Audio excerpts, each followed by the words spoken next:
Assalamu alaikum guys. Today I'm going to teach you the difference between two verbs or two words which most people get confused about. زنن تاسو ته د دوه ورزونو کې ډیفرنس ښیم چې زیاتره خلک پکې کنفیوز کیږي. یو ورډ موږ سره د immigrate چې کوم موږ سپیل کوو EMIGRATE.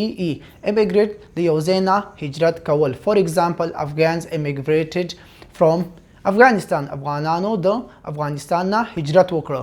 بل ورډ موږ سره د immigrate چې هغه موږ په IMM باندې سپیل کوو او هغه مطلب یو ځای ته هجرت کول. For example, Afghans immigrated to Pakistan. د فرست سره موږ او from لګو او د دویم کوم ورب چې دی هغه سره موږ چې دی to لګو. نو که تاسو دغه ډیفرنس یاد لرو غواړئ نو یو ایزی رول دی. هغه رول دا دی چې یو کوم ورډ چې د ای نه شروع کیږي نو تاسو ځان سره صرف ایگزیټ رایاد کړئ. ایگزیټ مطلب د یو ځای نه یو ځای پرېښودل او بل کوم ورډ چې دی د آی نه شروع کیږي آی مطلب ان یا ان ټو یو ځای ته چې دی راتلل. نو دغه چې دی په دغه ایزي طریقه باندې تاسو دغه دوه ورډونو ترمنځ فرق چې دی په اسانۍ سره یاد لرلی شئ.